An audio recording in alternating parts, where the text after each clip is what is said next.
Are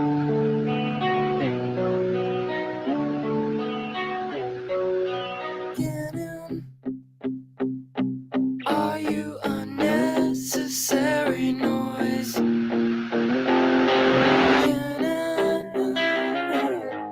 Firing on all of your toys.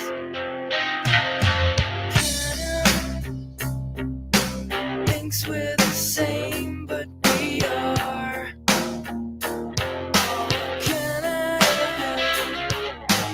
Destiny's towing your car.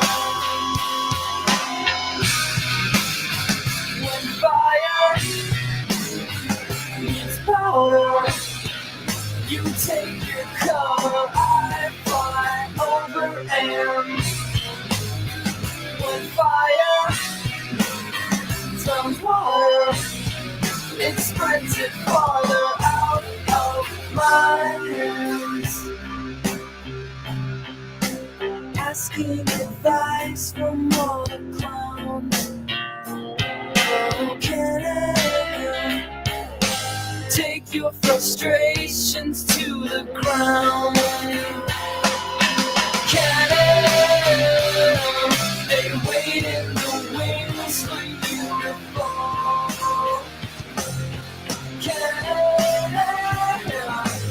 Can't you make dust of them all?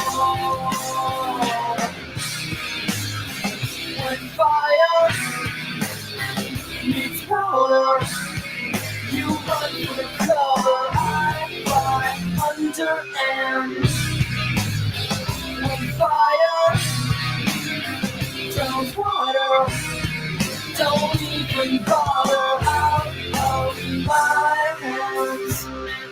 In some untimely way, the world asked us to leave. Suddenly we're afraid, no longer can we stay.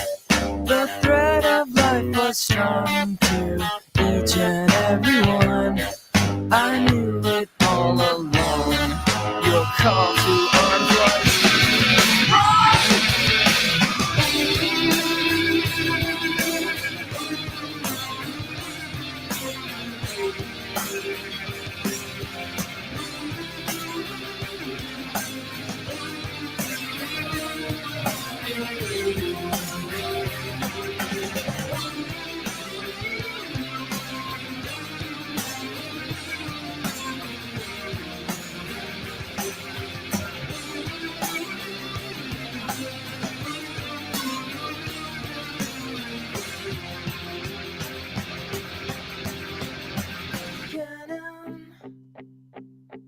Are you just unwanted noise? Lose cannon. Remember all those you destroyed. When fire meets powder, the strongest cower half-heart underhand. When fire drowns water, it spreads it farther out of my hands.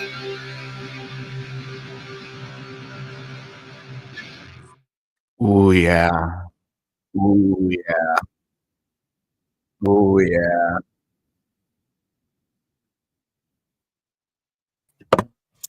Okay, there we go. I didn't get that out of my ear. What's up, guys?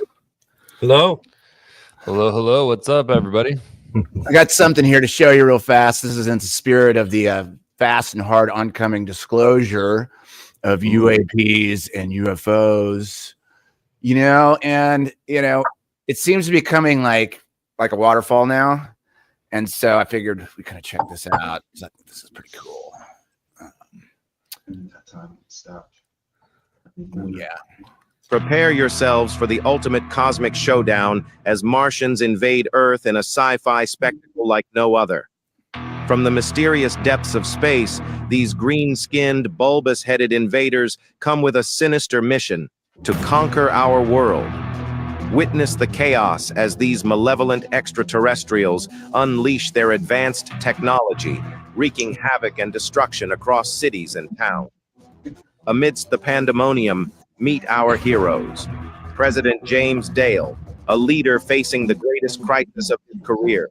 Professor Donald Kessler, a brilliant scientist racing against time to find a way to stop the invasion. Natalie Lake, a fearless journalist reporting live from the front lines, and brave citizens rising to defend their planet. As the Martians' relentless assault continues, can humanity unite and overcome this extraterrestrial threat, or will Earth succumb to their otherworldly power? Experience the terror, the thrill, and the courage in this epic tale of intergalactic warfare. Mars Attacks is a roller coaster ride of thrills and excitement, blending vintage sci-fi charm with gripping action. Hold on tight as you journey through scenes of destruction, heroic efforts, and breathtaking moments that will leave you on the edge of your seat. Don't miss this iconic adventure coming soon to a theater near you.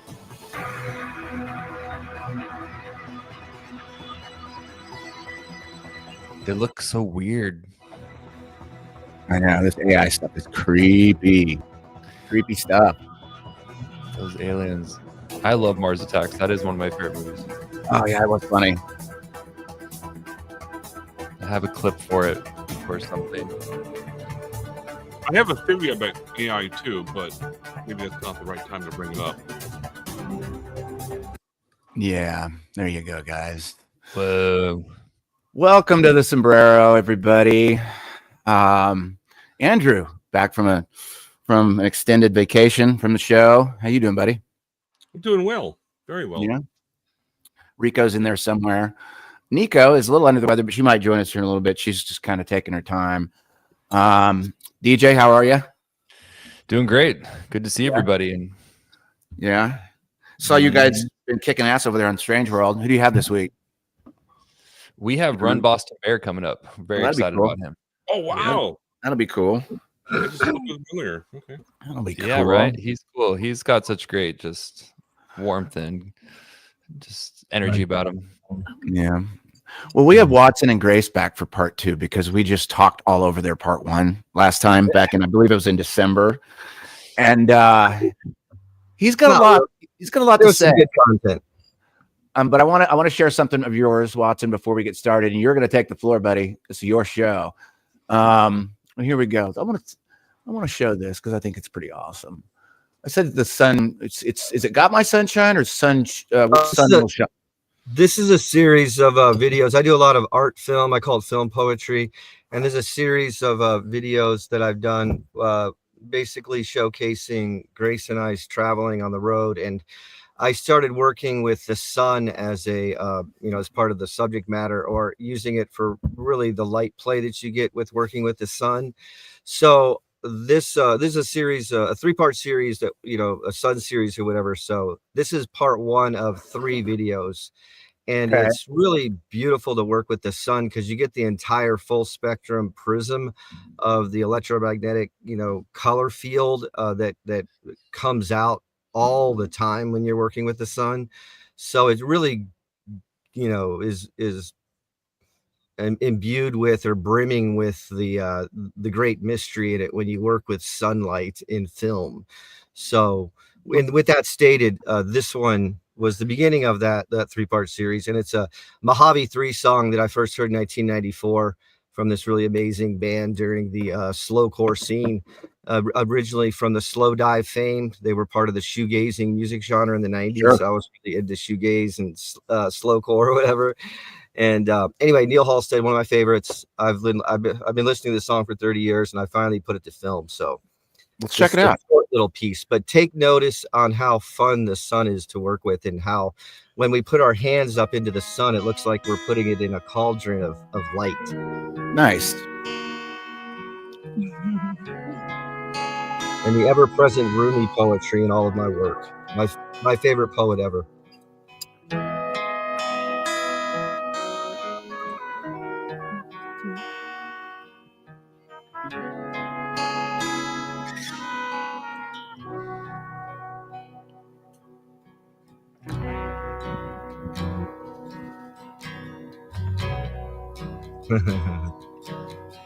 Aw. Sun came up today and it burned my blues away.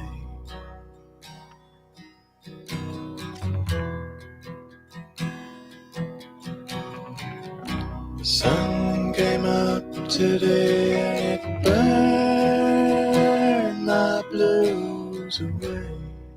So pretty.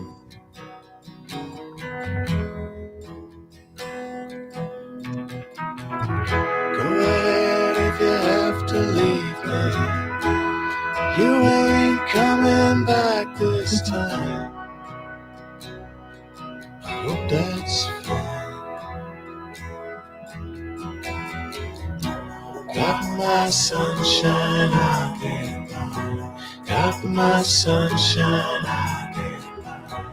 Got my sunshine out there. It's like, Pretty is the cool. camp gonna light on fire while they're making out, or Well, the original clip was a lot longer, so it comes make it tight. like we got to see what's happening behind them?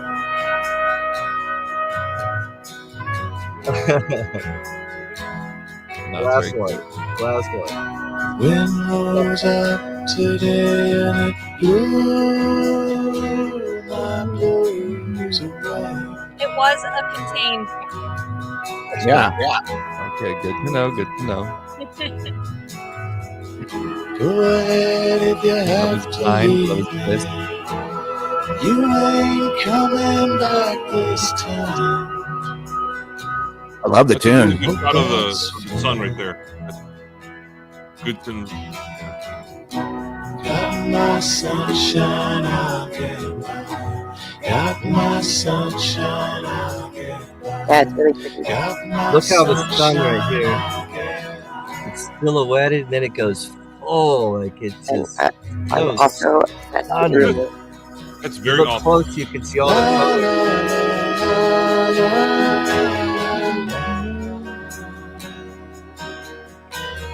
la, Feels like it could be in the 70s.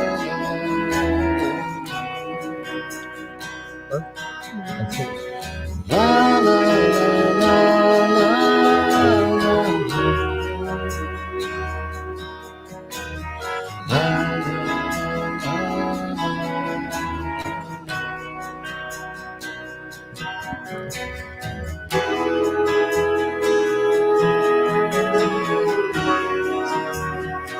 Sun disappear into the fog to the fire. I love light.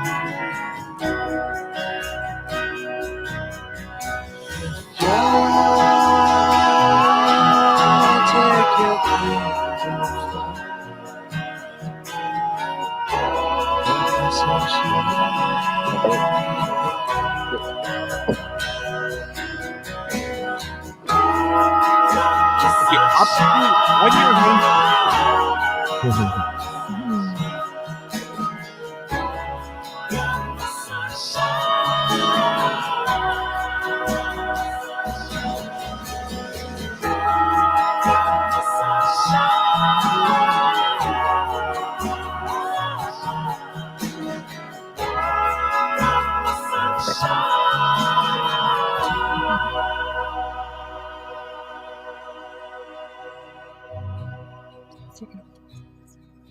Who's their outtakes? Not really. That's neat. It's another poem right here. I call it all film poetry. Yep. And then there's another cool poem here by Rumi. Pretty sure Rumi's it. What we got? The ever-present Rumi, the great mystic, the great sage. Did I do what? Poetry. Okay. Poetry brimming with the breath of God. Oh, okay. The greatest poet ever. 700-year-old poetry too. Nice. Sufi poet. That's great, man. Yeah, great. so a big part of my creative catalog is working with film, and ever since we've been together, we've been doing this, working with film together, and kind of proven to be somewhat of a pretty creative team. Yeah. So all these new videos are us collaborating on it, and but yeah, I don't know where the film's going, but I'm gonna do some documentaries in the future, do some fun stuff with it. So it's just a really fun, soulful hobby. And thanks for sharing that. Usually no one ever talks about my film work or our film work, and it's nice to have it be, showcased a little bit. So Heck yeah, man. Hey, where you guys at, by the way? We were wondering. we made it down to South. We're in South Carolina, Columbia, South Carolina. Okay. And we're in our van right now. Yeah. So the last interview was up in Maine, and we had a crazy shakedown run down the coast, trying to get south of that winter storm. And we've been down here for a while now, but kind of just came out of Georgia and North Carolina, and now we're in South Carolina. And I just tattooed for a few days, and 2 more days to tattoo, and then I think we're going to head to the coast. We heard there's a big storm coming. We want to go get in the epicenter of the storm.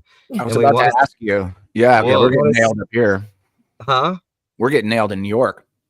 Yeah. So, I actually miss the snow. So anytime there's snow around, we try to drive into the heart of it in the southern areas. So Yeah. anyway, South Carolina. That's And we're in cool. our van right now. You can see I don't know yep, I've here. been in that van. Yeah, you can see the cozy little van. Bonnie's up front sleeping, and this is the little area. And we just set up in the back here because the house that we never stay in people's houses. We just stay in our vans. So we just thought we park next to the house. So we have internet. So here we are, part 2. Yeah. And, So nice. It looks Yeah. cozy in there. It's so cozy. yeah, we spend all of our time in here. Art parties at night and rambling during the day. Tattoo people's houses, live out of the van, and then this is definitely our home on wheels. This is where we're the most cozy and comfortable and creative and productive and free. Nice. Right on. Question. Yeah. How many miles do you drive per year in that vehicle? I bought this van. I probably put about 90,000 miles on this van already. I don't ever really keep track. I do go up and down the coast a lot, and it's about 1,500 miles up and down the coast. So I've done just the coast, just the East Coast. I probably go up and down the coast like 3 to 4 times a year. And but yeah, I'm constantly on the road. This van has high mileage, but it's still rolling. Man, these Chevy vans, 340,000 miles, and it's still rambling. But it's paid in cash. I paid for it, pre-pandemic. It got a really good price on it, and cash on the barrel. I don't have any payments on it. We don't have any rent. Don't have any overhead. So we just make enough to buy and to have a lot of time to, live this lifestyle. But the van's still rambling. So. But since last November, we started down here in the south and went up to Maine, back down here, up to Maine, back down here. And then we were out in the Midwest as well for a little while. Quite a bit of traveling. Yeah. Oh, we were also in the Northeast Kingdom in Vermont. Yeah, farthest northest region of Vermont, which is absolutely amazing. Gorgeous. Yep. Yep. Northeast Kingdom. It's so pretty up there. Yeah. Did you go up to that big, huge gorge, Kichi? No, but I know exactly what you're talking about. What is that? It's like the Grand Canyon of the East. Yeah. It's absolutely. There's a town called Quiche. I think, is it Quiche or Quiche? Kichi. Quiche. And then, so Quiche Gorge is in that town. Yeah. And it's like insanely gorgeous. Totally different than the Grand Canyon, but like kind of almost looks like Pigeon Forge area a little bit. How do you spell that? Kichi? Queccee. Yeah, or is it Chee? I'll look it up real quick. Yeah. But anywee, hi everyone. This word you're saying, Kichi? Kichi. Yep. That sounds Oh, fun. it's Well, I'll go there. Quee. Chee. There Yeah. you go. Yes. Yep. It's in Hartford, Vermont, actually. Yeah, we get recommendations to go check out places all the time, and most of the time we're it's either way off the beaten path, or sometimes we can weave it in, sometimes we can't. But there's way too much cool stuff to see on the road. You never get a chance to see it all. It's so pretty up there. Yeah, what a Have you dream though driven to be that cross free. country before, like coast to coast? Say it again. Have you driven cross country before? Yeah. I definitely driven to California quite a few times. Rode a motorcycle out there when I was a teenager. went on a 7-week road trip on a motorcycle with my brother and my father. We were on motorcycles for 7 weeks, went 8,500 miles, went from Indiana all the way to the West Coast through, through the Four Corners area and, the Southwest, drove into LA and drove up Highway 1 all the way up the coast, all the way to Canada, or all the way to Alaska. And then we drove we drove that highway all the way across Canada. What's that? How long did it take to drive all the way up to PCH? Like the ice trucker? No, we didn't. We just went into the southern tip of Alaska. We didn't go all deep into it, but the whole road trip was, I think, 8,500 miles, 7 weeks on the road, living on a motorcycle, sleeping at campsites on the side of the road. We very rarely got hotels. We would just camp out wherever we were. I would always sleep next to my bike and kind of chain my gear next to the bike and then crash out and wake up. And it was very romantic, very cool. I did a lot of traveling as a kid, so it's all I've ever really known is living on the road or traveling on the road. So my default mode is to ramble. I could not do that. And by the way, for anyone that's listening that's never actually gone on a trip like that before, I've driven across the country, coast to coast, twice. And no, 3 times. And it's a remarkable thing to experience. So if you can afford it. Ideally, you want to have time to do it. You don't want to, I mean, you could do it in like a 4-day crunch, if you got some trucker speed and some angel dust or something, but ideally you want to take your time.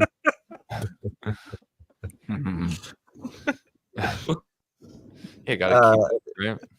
Not that I've ever done angel dust, but I'm just teasing. But anyway, well, yeah, because how fast? I mean, that's like you're just driving nonstop. It still takes 3 days, right? At least it's horrifying to do it in 3 days. I did it once. It's not enjoyable. I don't think any road trip should be under duress. You should ideally take your time and meander. And if you got to go on a road trip, make sure you don't have any deadlines and you can disappear for a few weeks. And there's nothing more miserable than a concentrated road trip with deadlines and tour dates and stuff like that. Well, yeah, that kind of goes into the competition, the Cannonball Run, I think is what it's called. That's crazy. Well, that's a different objective, if 26 hours or something like that. If there's competition involved, I would totally do it. I'd do a shakedown run across the coast if there was a prize at the end of it, But generally speaking, there's not some romantic run like that with a bunch of people involved and a crazy production behind it with a big cash barrel at the end for the winner. I'd do it though. Sign me up. Sounds fun. Have you ever been to Michigan? Huh? Have you ever been to Michigan? All over Michigan. I grew up in Michigan in part. I'm from the Midwest. I spent most of my youth in Michigan. Huh? Where did you grow up in Michigan? Well, I didn't grow up there. My parents were from Detroit, and they moved down to Indianapolis. And as a kid, we went up to Michigan 3 or 4 times a year. I spent all my winters up there, all the holidays up there. Was all over the state. Spent a lot of time at my grandfather's house up at the UP Upper Peninsula, which is about 15 miles south of the Canadian border, on this big piece of farmland. And I got some really sweet kind of youthful memories of being there as a young kid. And but yeah, I love Michigan. You ever heard of Sufjan Stevens? He has that series of albums he did about the Great Lakes. Well, what about Illinois? What about Michigan? Really amazing musician. Anyway, speaking of musicians from Michigan, Kid Rock just played at Trump's inauguration celebration. That sounds awful. I went to the same high school as him. I would sounds horrifying. Oh wow. He's from Michigan. You like Kid Rock? I would agree. I like Kid Rock. No, I don't. Why don't we talk about cooler bands like MC5 or the Stooges or something? No, I'm just telling you. I went to the MC5 same are high from school. I Michigan. grew up in Michigan too. I know. I like MC5 better than. Who do you like better, MC5, the Stooges, or Kid Rock? Stooges. Exactly. There we go. I like that. Yeah, but I mean, his name's Bobby Ritchie, and he's a tool. He was always a tool, but he is. I mean, I appreciate his wild renegade outlaw vibe. And he's just kind of goofy. That's all. I mean, no offense to Kid Rock, cool guy. I do like when they roasted the during the Bud Woke thing, the Woke Bud thing, and he was the first one to shoot up the Bud cans with the AK-47 or something. I think he started that whole movement. So, hats off for that one. I don't know. He's just never mind. Anyways, well, I'm not really that. Maybe later on we could talk about the shenanigans around the culture war happening with the political arena, but maybe we can avoid the talking maybe about. If we have time. Talking about Trump and whatever's happening. Yeah, we don't want to burn any more time than necessary on that. The pros and cons of that whole arguable, whatever psyop or was it whatever's happening with that whole shenanigans. But if you'd like, we could jump into some other stuff and maybe. I've actually got something to share, a little tiny bit, just because it is musically related, and that can. Okay, so 1946, Dolly Parton was born, and that's as of today. And then 1943, Janis Joplin was born. So well, two female icons that I celebrate and appreciate to no end. I love some Dolly Parton. I love Janis Joplin. Here's a fun one for you for Dolly Parton. She always wears sleeves, right? Long sleeves on her dresses, on everything. Because she's tattooed. She's sleeve tattooed on both arms. Yep. That's what I've heard that before. It's never been proven. It's still kind of a folklore. Yeah. But there's been huge speculation that she has full sleeves. Yeah. Wow, that'd be crazy. Yeah. Which sounds cool. I can imagine Dolly. I could totally see Dolly having some cool sleeves from the 70s or something. So that was as of what was her 1946. So she's in her mid 70s right now. Yeah, she's officially an elder. She's amazing. We all love Dolly Parton. How could you not? It's like royalty down there, right? Yeah. Have you guys ever been on all of your travels going throughout different states and whatnot? Have you ever been to what's it called, Dollyland? Dolly World. Dolly World. That's in Pigeon Forge in Tennessee, and I saw Dolly Parton, and she does a parade every day. It was really cool. Don't they have an every year? I mean, at the time, I was a kid, so this is like early 90s, maybe. I've definitely been to Elvis's estate, but never Dolly's. That's in Nashville, right? Yep. Memphis. Well, I would recommend going there to Dolly World or whatever. I've only been there once. It's really cool. Yeah, it's pretty cool. The very first time I ever saw an American great eagle, and they're fucking huge. My favorite Dolly Parton song is she does a cover of "Those Were the Days." Yeah. She does a 1970s country bluegrass version of "Those Were the Days, my friend. I thought they'd never." That old Russian folk song from the early 20s. She does a phenomenal bluegrass country cover of it sometime in the 70s, because that was a huge hit in the 60s. I was a huge fan of Working 9 to 5, and I think Jolene is in my top 5 songs. Yeah, Jolene's good, but "Those Were the Days" is better. That's my favorite Dolly song. It's pretty obscure, but once you hear it, you can't unhear it. You'll play it all the time.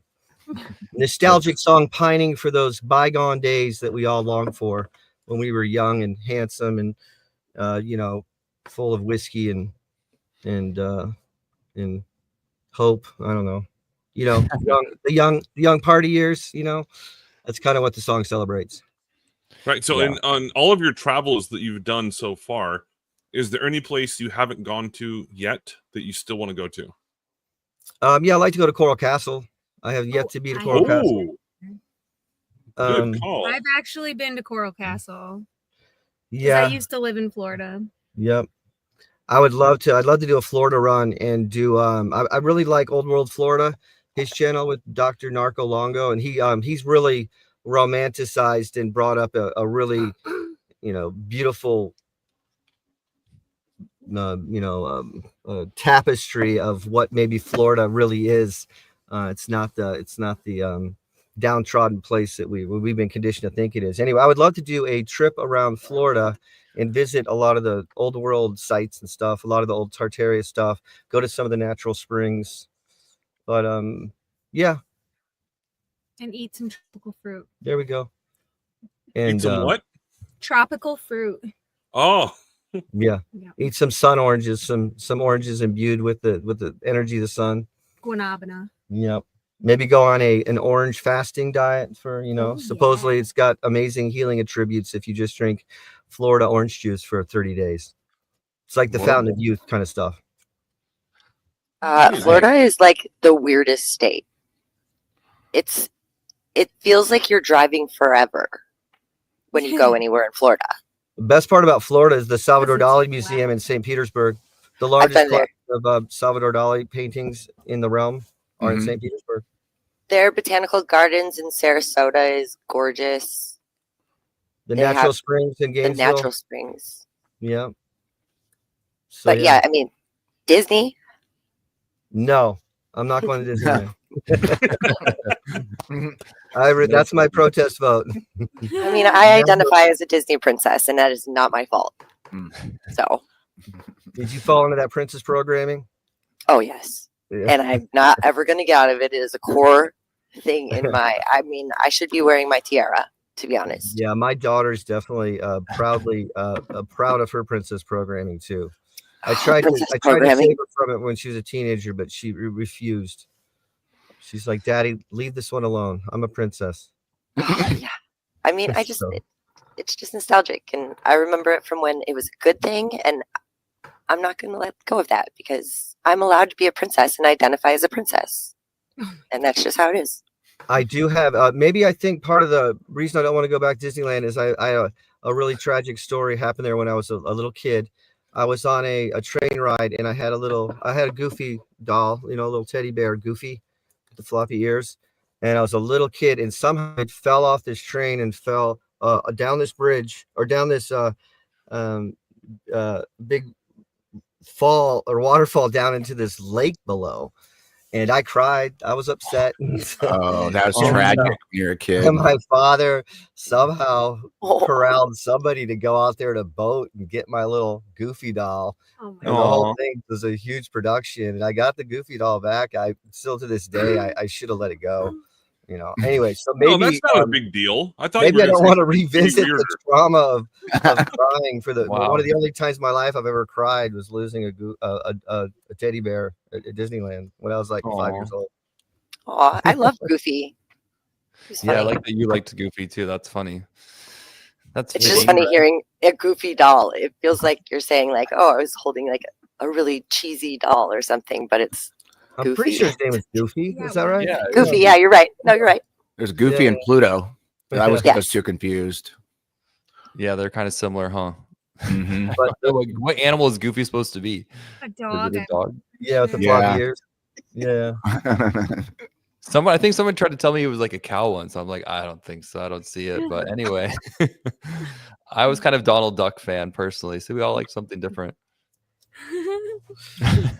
Anyway, but driving around in your van, you get to go wherever you want. That's the beauty of living in a van, right? So it's pretty cool to hear that you guys are taking advantage of it. The real secret is you have to be able to have some kind of craft or discipline where you make money on the road. Me being a tattooist, I'm able to make money as we go along.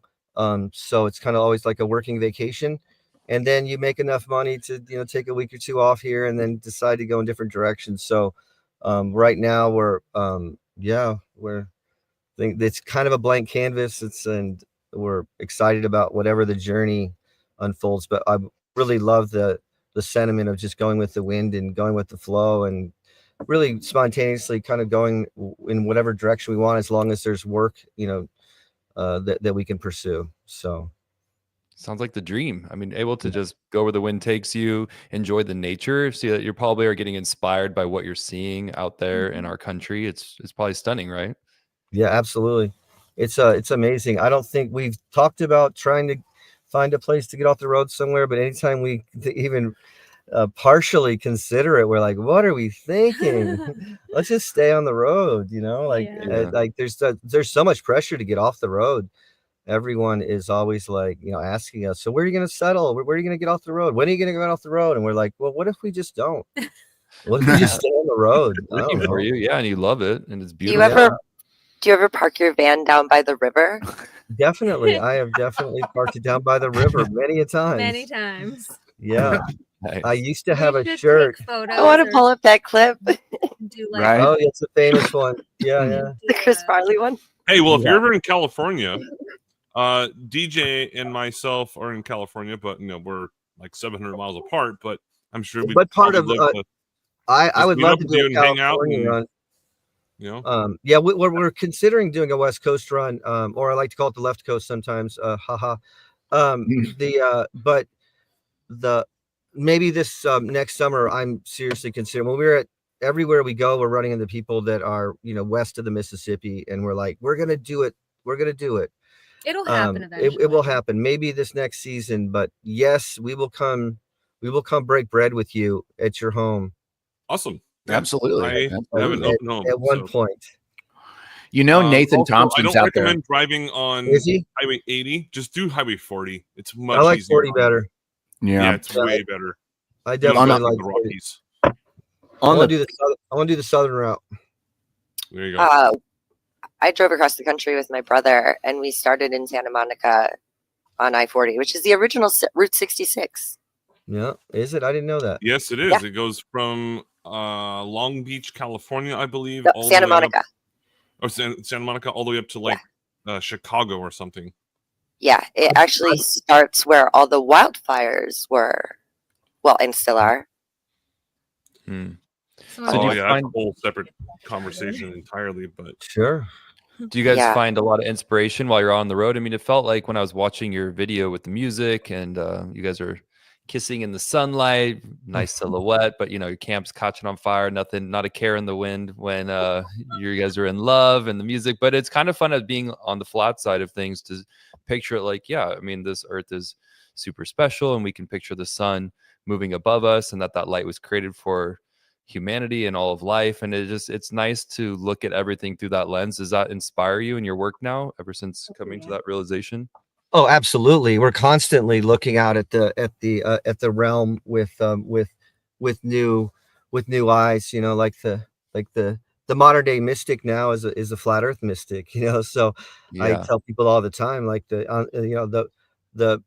path of the mystic in the modern era. The real journey begins when you dismantle the heliocentric deception and you gaze upon the true geocentric cosmology and all its divine, exponentially beautiful glory. So we're that's why I genuinely believe that without all of the deception and manipulation and coercion and trickery and modern day servitude that's afoot in this broken down palace that we're all shackled into, I really truly think that this is the Garden of Eden, where we're living in potentially this unbelievably beautiful material realm that is this Garden of Eden, so to speak. The entire realm is absolutely beautiful and full of mystery and wonder, and it's not even just the scenery that we get to see. We also get to peer into all these different people's lives and be a part of it and take a little bit from each of it. The social element. Yeah. Yeah. So out of all the places you guys have driven to, where is your favorite place so far? West Virginia. The open road. Nice. West Virginia. Leaving a town in the rearview mirror is my favorite place. The place you haven't gotten to yet. Arriving and leaving is my favorite place. Being on the move, I don't honestly. I mean, sure, West Virginia's great, Maine's great, the South is great, Georgia's great. Every place is amazing. I mean, you're talking about an unbelievably beautiful geographical terrain of North America that has really stunningly interesting places to visit in a preponderance of ways that are overwhelming at times. But I think the best place is everywhere. I like every state equally. I like it all. Yeah. So I actually I don't really know. like There's some going states that into, kind of suck. what's that? Some states kind of suck, like It's like true. I Utah. would agree Like with I don't know about that one. Connecticut. Well, yes and no. I mean, maybe the social structure or the failed city hubs are tragic, with the rampant drug use and homelessness. That's a lot of that stuff's tragic. Maybe a lot of the politics suck. A lot of people suck. I don't know. But the geography, the land itself, underneath all that the human tribulation still, at times arguably still stunning and beautiful. So, but yeah, I do agree. Some states suck more than other ones, but usually it's geopolitical topics or social issues and stuff. But yeah. But they're so Anyway. picturesque too. You can find like the most random things in the most random places if you can like find the magic, like ghost towns and things like that. Like everything, Absolutely.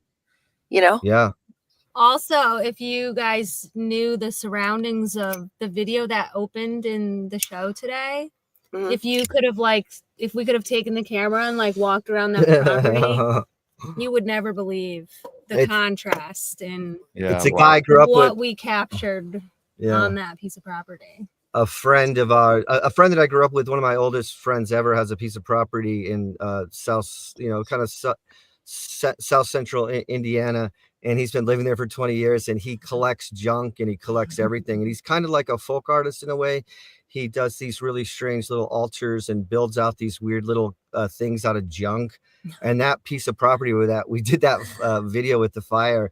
If you would have saw the fourth wall at that place, you would have been shocked that what appears to be this romantic little side of the river with a little fire going on was actually in the midst of a unbelievable jungle of junk. Yeah. But that's part of the, you can find beauty in anything is the point. That's part of the beauty. Like she was saying, like my buddy Gene, I adore him, and his ability to collect stuff and organize stuff is at a level that's absolutely impressive.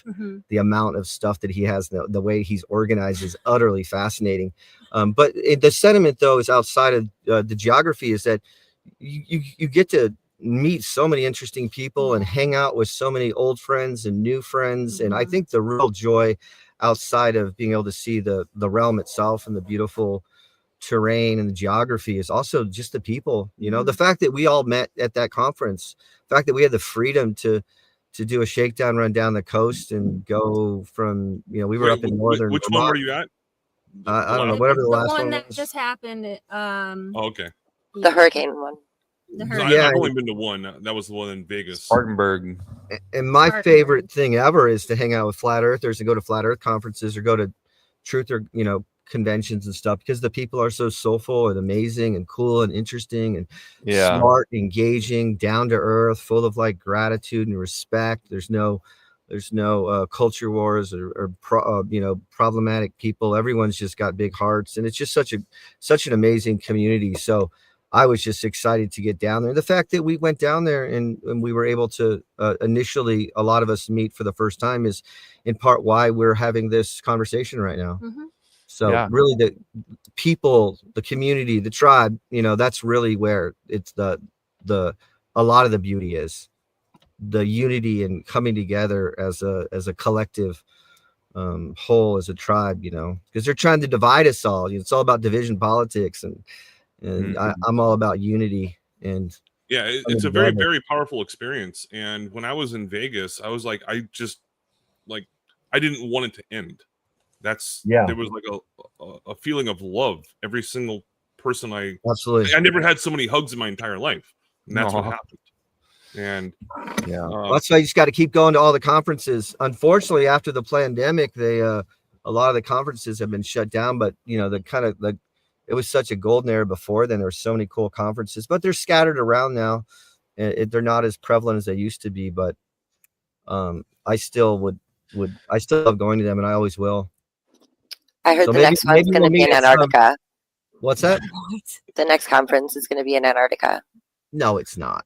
I'll pay for it. It's not going to be in Antarctica. They're not going to let us down there. What are you talking about? 10,000 people. What's your take on that? What do you guys think about the Antarctica thing? I'm curious to know what you think, because of the whole sun. Like, to me, as a photographer, it seemed like it was like a whole open studio where light just acts different. Right. I've been unplugged from that for a bit, so I heard about it in passing. But what was the outcome of that? What was happening with them doing that? I didn't hear what. I don't know what happened. Who wants to say it? I Lowry. just heard that well- they went down there and they proved. Someone said, "Oh, they proved that the Earth is a ball now because of some test." But I mean, did anyone vet who people were? they What went- was- I can Go get ahead. into that more, but just as a heads up, we usually take a break at the 1 hour mark, so it's in about 4 minutes. Yeah, roughly. I got you on that. But long story short on that, Watson, they went somewhere and it looked like it was Antarctica, and they landed on an ice sheet, and they got out and they viewed a 24-hour sun that went around behind them and came back around. And they doesn't- said that was supposedly Antarctica. They said it was Antarctica. The community's a little bit divided, or a lot It wasn't. divided. It had to have been in the northern territory. It had to be the Arctic. There's one segment That's one that theory. people are talking about, That's and my there's first default mode is that it's a psyop, and they're actually up in the Arctic because that's where that happens. The 24-hour sun happens in the northern territory, Mhm. not in the southern, not at the ice wall area. Yeah. So Um, you've got one, you've got several different splinter groups and circles talking about it in any number of ways. It doesn't bother me at all. It doesn't change the measurement of the ground. Who was the party that represented the official narrative? I was Jaron and Witsit. Damn it! Wait, those guys are the ones. That's right. Remember they were supposed to go there. I Remember mean, what we things came out? we generally trust those guys. So how do you even that's a hard one to suggest that there was shenanigans afoot because we all appreciate and value their work. Yeah. So Yeah. it's been really Love that. hard. It's been really hard in the community because a lot of people. How got did they split up. get to Antarctica though? How did they even get permission to go down there? A pastor Huh? blew them there. ALE is they do the expeditions at least onto the Union Ice Shelf. You can go there and they run marathons down there, and you can go explore a little bit. You can't go too far inland because apparently it's dangerous. So whatever controlled area that they allow the general public to go into, if you pay a certain whatever the amount is, and it's not cheap. It's not Like Yeah. $30,000, and they have to sleep in a tent, and they don't even get room service, and they didn't even see any penguins. well. Yeah, why go? Listen is Right? I can never pronounce his name, but he's impressively articulate and well versed and very good with language. How did he articulate that conclusion? If you're talking about Witsit, yeah, I Witsit. think is who you're talking about. He was more of the school of thought that we're all in. It was like, look, this guy did something that I didn't expect, but it still doesn't change my feelings about how we measure the ground. And but they both came back and said, yeah, the sun circled around overhead.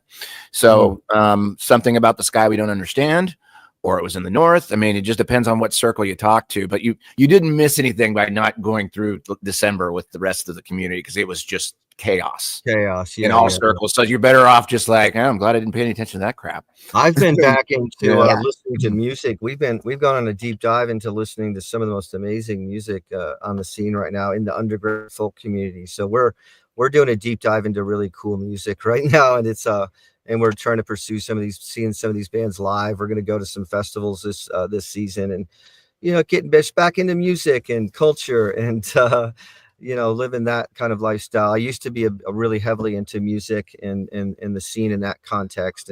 But the one frustrating thing about doing these deep dives in the truth community is that you lose out on a lot of other interesting cultural things happening. So, but yeah, I can speak at length about some, Jason Day West catalog, his unbelievably stunning catalog, and the early band that he started, the Intuitive Compass, and I can speak with authority about some cool stuff happening in the underground music scene with on the fringe troubadour folk country western folk scene, but yeah. So The Intuitive in my Compass. defense, I've been listening to a lot of music. It's been great. Intuitive Compass, is that the band name that you Oh, just? they're phenomenal. I like that name. That's a cool name. Oh, so good. Yeah, that was his first band Yep. or his early band, No, Barefoot Surrender was the first. Barefoot Surrender. So we're going to take a quick break here, guys. That is a cool name, I also too. have Gaze Upon the Wonder, which is the we transfer that I got from you guys. How long is that approximately? That's from Chief Crow. Oh Yeah. yeah, that should so Chief Crow, everyone knows Chief Crow and the Flat Earthworms. He surprisingly recorded me when I got up. I think a few of you witnessed that when I got up for the first time ever in a mic at the Flat Earth, Spartanburg meetup. thing, the meetup. Uh-huh. And I Yeah. spoke for the first time in front of a mic, and I was initially kind of nervous, and then I worked through it. But Chief recorded that, and he actually edited together a little 5-minute clip of you know, some highlights of that, and he did some cool music. So this is a collaborative piece between me speaking for the first time in front of people and Chief Crow's unbelievably idiosyncratic and genius style music editing. Cool. Chief Crow. Let's just take a few minutes Shout here, out to Chief Crow. and I'm going to play that bit right after this commercial. But just if you need to get a drink or take a quick break, Okay. play this, and then we're going to play that Gaze Upon the Wonder. Here we go. Moon and Zodiac Clock app. Frequently asked questions. More resources. Books divided into your favorite categories.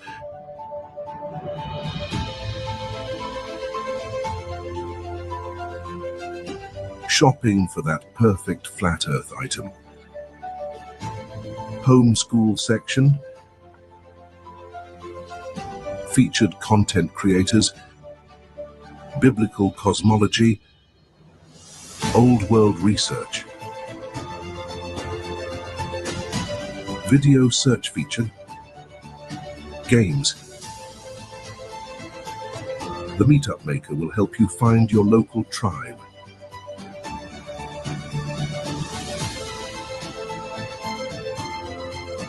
Matchmaker to help you find that special someone. Search your selected radius and say hello.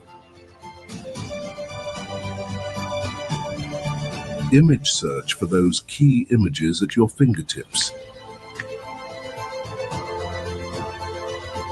Enjoy our chat section.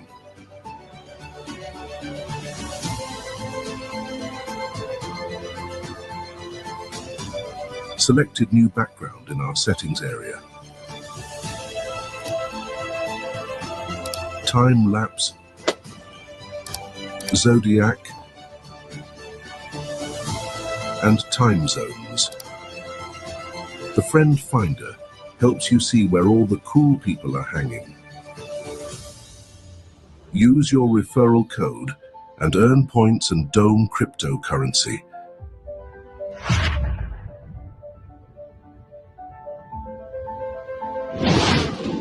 Beat the Google censorship and get your Flat Earth Clock app today at flatearthdave.com.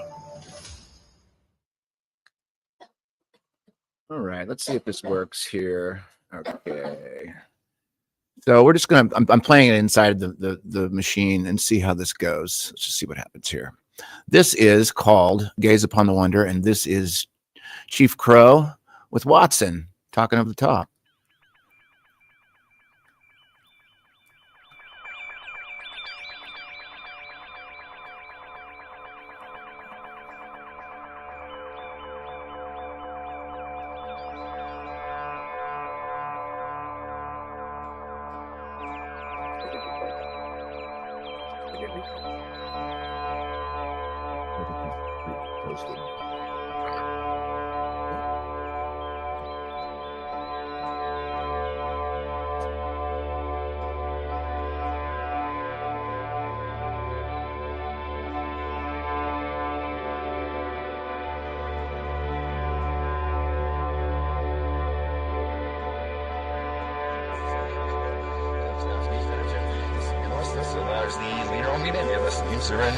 I really think that this is an unbelievably enchanted, magical, beautiful realm that is so beyond words, so beyond language, that I think it's our hubris to think that we can use language to try to articulate and extrapolate the actual beautiful wonder of this great mysterium tremendum that we're afoot in, and that, you know, every breath we take and every person we meet, every experience we have is in this Garden of Eden. This is heaven on earth.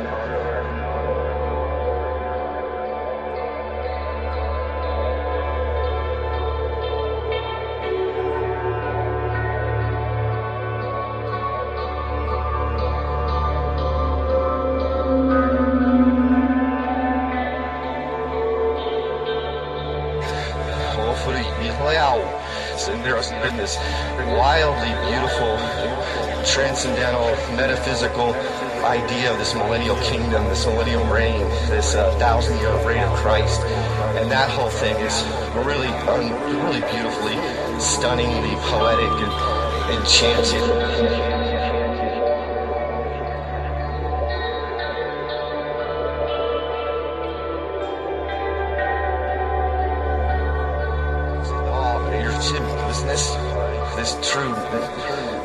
sense of mystery and awe of this Garden of Eden that we're living in. And now when I look around, I literally see the Garden of Eden.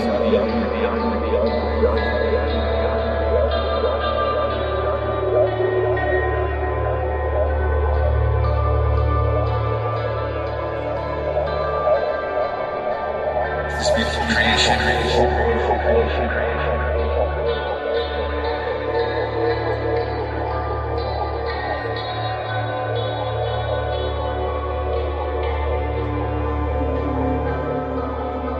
I look up at the firmament and I see the pole star. I imagine that to be the gates to heaven. Just like there's a pineal gland on our head, this is our dome. And then we got the pineal gland, that's our pole star. And then we got this huge dome with the pole star, Polaris up there. It's like as above, so below. There's a dome within, a dome without. There's a portal, a pineal gland portal to back to heaven through consciousness.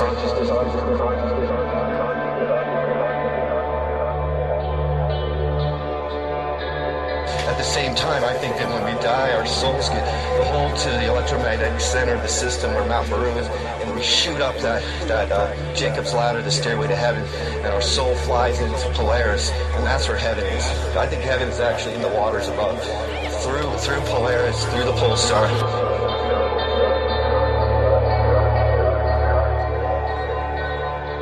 We are standing in the Garden of Eden right now, and what we're trying to do is to unravel all these false narratives so that we can realize that here in the body, we're in the Garden of Creation, and we pass on, our soul transcends, and we're going to go back to heaven and hang out with that coven of ascended masters and gaze upon the glory of Christ, and all the secrets be unraveled with some kind of telepathic download, beyond language.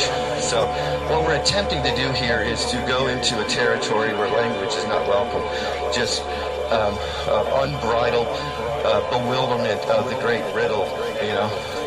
The road to awe is through breath, and I think the true logos is it's beyond our understanding. We just have to gaze upon the wonder.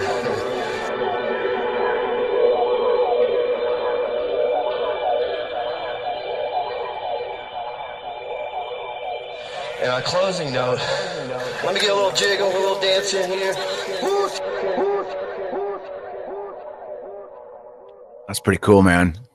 Super cool. That's pretty cool. That probably just takes you right into your second hour, and let's let you roll. Yeah. That's like, I think there were some things that you didn't get a chance to say last time because we got a little too wild in December. But man, tell us, catch us up, man. Where's your head? What's going on in all this philosophy with you and the things you want to talk about? Let me shut that thing down right there real quick. I was gonna I had my other computer set up if I needed to reference anything, but I think I got most of it up in my dome anyway. So I remember asking Mark Devlin when I first met him. I was always impressed with his interviews, and I was like, Mark, how do you do it? Do you have like an outline, or do you map out your interviews? And he's like, no, I go in there completely with no notes or anything, and I just let it flow, and I just intuitively trust that the God's gonna allow me to speak my truth. And I was like, seriously? Wow, you actually don't do any notes or anything? Because I've ever listened to him speak. He's a really, really articulate speaker. But ever since then, I've attempted to practice that same approach. So I'm leaving my notes at the gate. And all right. We know Mark. We've seen. I guess we've hung out with Mark Devlin in Vegas, and then we went and watched him speak up in New Haven with Weiss. So yeah, he's a real good guy. I've been following him for a long time. He's great. His music. He's an absolute saint. He's a genuinely soulful being for sure. I love that guy. Can I just take a moment? I just want to take a moment to compliment DJ on your sweater vest. I think you look absolutely. I love it. If I was there, I would steal it from you because it's super cute. Let you borrow it next time. Thank you so much. Perfect. Thank you. I like Watsun and Grace's look because to me, when he said that they're like the wandering mystic, the modern day flat earth mystics driving around, you get to see nature as it changes lighting throughout the day. I mean, there's so much, there's so much benefit from being free on the road. I think we all kind of intuitively crave something like that, but then we have our security blanket of our homes and having our routines, etc. But I really do kind of envy that lifestyle of being able to just be free, roll with where the wind is taking you, capture the things that are unknown, such as the beauty of our earth, and then watching you put that into your art, such as writing, because I did listen to one of your literary prose videos that you have posted, and you're a deep thinker. So where do you think this energy comes from, and where do you think it's pushing you? I mean, what is your quest? Yeah, that's a great one. I like that. On the note of when it comes to like the to I'll jump in on that in 1 second, but I wanted to mention on the when you're a traveler too, there's something about the aesthetic. Like a lot of times you'll wear the same outfit for days because you don't have access to a shower or to laundry, and it's really practical to have the same hoodie or the same pants or the same shoes or the same hat that shields you from the elements. And like this is my grab and go hoodie. It's a Carhartt hoodie. I put patches on it, and it shields me from the elements, from the rain, from the cold. And I only really need this one hoodie. I don't really need a lot of jackets. I've got that one and a few other. I pretty much wear the same clothes, for the most part, for days on end. And in part that traveler aesthetic, a lot of times the traveler troubadour has a certain patina about them, and I think a lot of it's in part because of the practicality and the utility with clothing being used as a functionality of being able to maneuver through the elements and to not have access to a lot of the creature comforts that people have at a lot of this postmodern era of having access to laundry and wardrobes and running water and showers and things like that. So I don't know why I felt the need to bring that up, because you had maybe Well, I mean, it's fun to have a closet full of clothes, and thank you, Nico, because I was like, what am I going to wear today? You have so much to choose from. But when you don't really have to think about what you're going to wear, I do love that side of life as well. Like for work, I'll wear the same thing all the time because it's just like nice to not. But for you guys, just wearing something that's durable, it also it just looks cool. I don't know how else to say it. You look like people that maybe other people gravitate to. Who are you guys, and where are you You look from? like time travelers. Yeah, you look like time travelers. You guys emanate an energy that maybe you're not from this era or you're from the future. We don't really know, but you have this wizard element that I think is adds to the mystique of who you are. But you're the real deal because you can, and you write, and you're an art. You have an artistic eye. You can do tattooing. So you're using these elements out there. And it's just cool that we got to meet at Flattoberfest, another how diverse the flat earth community really can be, because it is just, we're talking about our realm. And my 2 cents on the Antarctica thing, it's like the sky doesn't predict the floor and the floor doesn't predict the sky.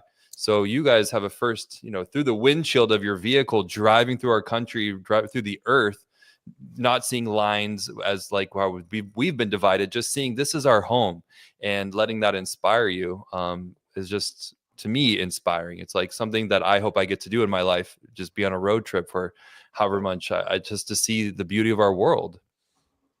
Yeah, I feel like you guys are living in like our dimension, but your own dimension at the same time. Like it definitely feels like an alternate reality. A lot of times we joke about how when we compare and contrast ourselves to like even to our former lives, and at times when I had to work at brick and mortar buildings or was more in more of a formal definition of what it meant to live in this modern era. And I can compare and contrast that to my former eras that I had, and particularly when we break bread and meet and hang out with people all over the realm, and everybody is for the most part in this in the same type of situation where they live in the same home and they have the same and they go to the same job every day, and they go to the same grocery store and they hang out with the same people, and I definitely feel like we have been blessed with being able to have this really beautifully rare opportunity to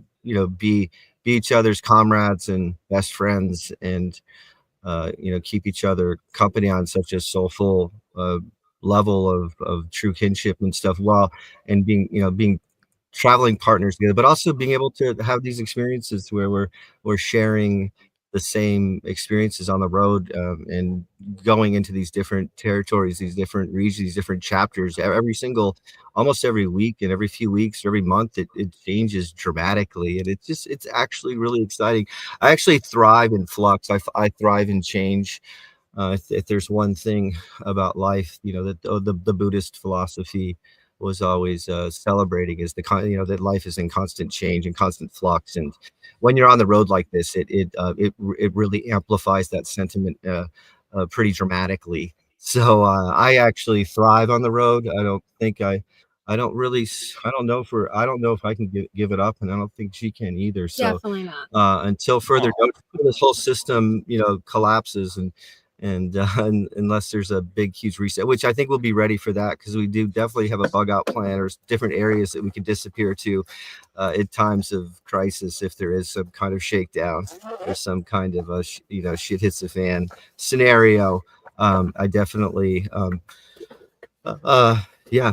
So anyway, with all that stated, let's reel back to your inquiry there, DJ, at the beginning, before I got distracted with utilitarian clothing dialogue.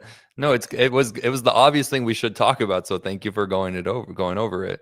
And because it is, you're right, you're being practical, but I think you bring up one more point that needs to be touched on. It's like, it wouldn't be fun to do it alone. I mean, I guess it could be done, but the fact that you two have each other and get to have that experience where it's talking about what you're seeing, sharing the whole every single moment, and being in love. I mean, there's just something super romantic about you two that gives me hope about our world. And I feel like you guys are way ahead of the curve, so to speak, in a lot of ways of what's healthy for us, naturally as humans.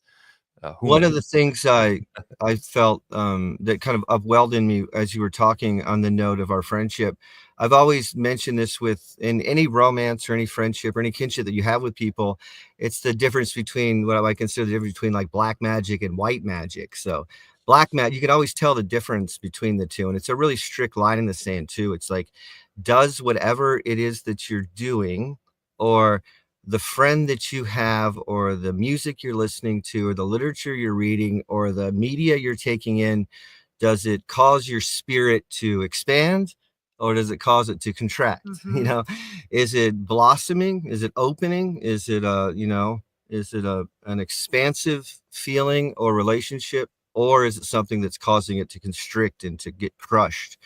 So with our friendship, it's definitely definitely a feeling of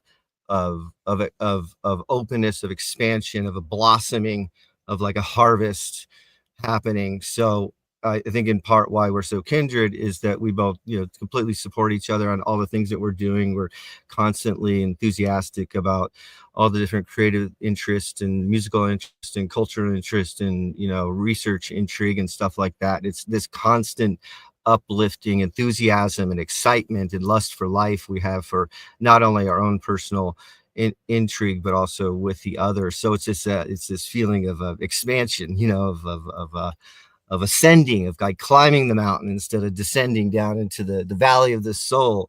Instead, we're climbing the mountain, ascending, expanding. So I think one of the things I love about the flat Earth community, and on the note of when it comes to the magnetism, I think that you had mentioned that we might ignite in people. I think it's more of a feeling of a genuine love and care for all sentient beings, and in a total appreciation for everybody in their journey. It's just a respect and gratitude for all beings that are, that walk amongst us. And I definitely feel at times this overwhelming sense of a welcoming energy with people, because we're so positive and uplifting and expansive in our energy field, in engaging with other friends and people that we meet along the way.